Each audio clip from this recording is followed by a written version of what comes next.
शेतकरी बांधवांनो, तुमचं गहू, मका, ज्वारी आणि बाजरीचं पीक दिसायला हिरवं आहे, पण त्याची वाढ थांबली आहे का? फुटवे कमी येत आहेत? कंस लहान राहत आहेत का? दाणे नीट भरत नाहीयेत? व्यवस्थित खतं दिली, पाणी दिलं, कीड रोगही दिसत नाहीये, तरी मग उत्पादन कमी का?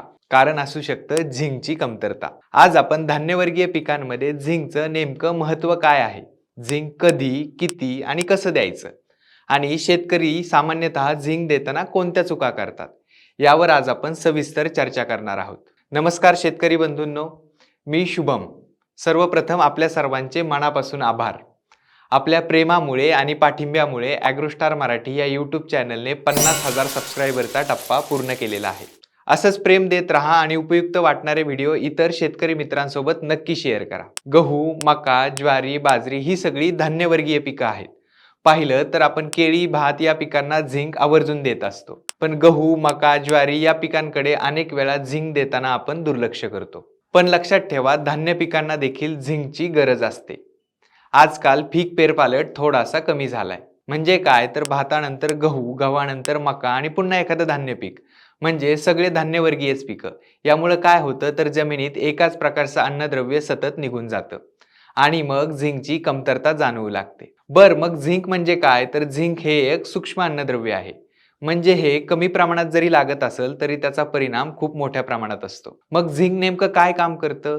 झिंक पिकांमध्ये हार्मोन्स तयार करतो, एन्झाईम सक्रिय करतो, नवीन पेशींची वाढ करतो, मुळांना बळकटी देतो, फुटवे आणि दाणे वाढवतो. यामुळे धान्य पिकाचं पूर्ण उत्पादनच काही अंशी झिंकवर अवलंबून असतं असं आपण म्हणू शकतो. संशोधनानुसार झिंकची कमतरता असेल तर उत्पादनात 15 ते 30% घट येऊ शकते. आता पाहूयात झिंकचं पिकात नेमकं काय काम असतं. नंबर 1, झिंकमुळे ऑक्झिन नावाचं हार्मोन्स तयार होतं. हे हार्मोन्स फुलोरा आणि कंसाच्या वाढीसाठी आवश्यक असतं. झिंक कमी असेल तर कंस लहान राहतात, दाणे कमी भरतात आणि परिणामी उत्पादन घटतं. नंबर 2, झिंकमुळे मुळांची वाढ आणि ताण सहन करण्याची क्षमता वाढते. झिंक मुळांची वाढ सुधारवतो. झिंक कमी असेल तर मुळे खोलवर जात नाहीत आणि मग फुटवे कमी निघतात आणि परिणामी उत्पादन कमी येतं. नंबर 3, दाण्यांचं वजन. धान्य पिकांमध्ये कार्बोहायड्रेट आणि टार्च तयार होत असतो, ज्यामुळे दाणे भरतात. पण झिंक कमी असेल तर कार्बोहायड्रेट कमी प्रमाणात तयार होतात, त्यामुळे दाणे बारीक राहतात आणि मग उत्पादन कमी येतं. मग प्रश्न असतो की झिंकची कमतरता ओळखायची कशी? शेतकरी बांधवांनो, तुम्हाला काही लक्षणं लक्षात ठेवायची. नंबर 1, नवीन जे पानं आहेत ना ते लहान राहतात. नंबर 2, पानांना पिवळसर पट्टे दिसतात. नंबर 3, पिकाची वाढ खुंटते आणि नंबर 4, फुटवे कमी येतात. तसेच भातासारखं जे पीक आहे त्याच्यामध्ये खैरा रोगासारखे लक्षणं दिसू लागतात.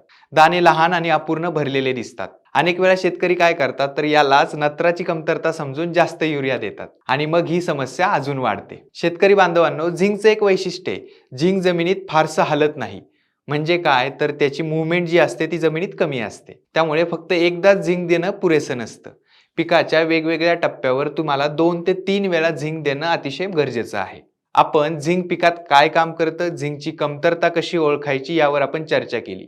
आता महत्त्वाचा प्रश्न येतो की झिंक कधी आणि किती द्यायचं. पेरणीवेळी जर तुम्ही बेसल डोस मधून झिंक देणार असाल तर झिंक सल्फेट 5 किलो प्रति एकर किंवा चिलेटेड झिंक 1 किलो प्रति एकर तुम्हाला द्यायचा आहे.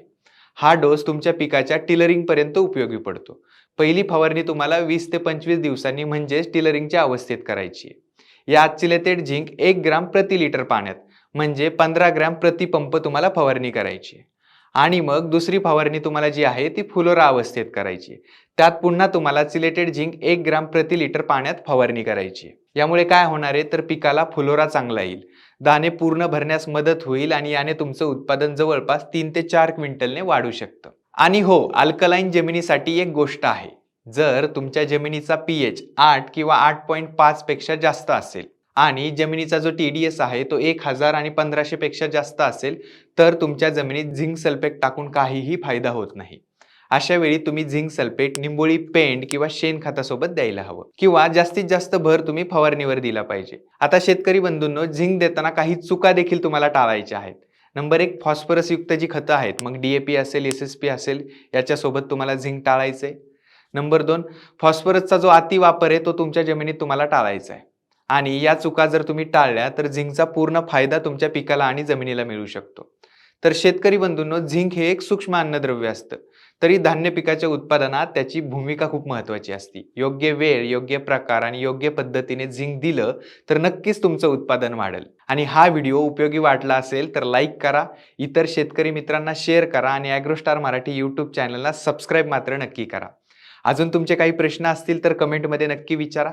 भेटूयात पुढच्या वेळी नवीन विषयासोबत. धन्यवाद.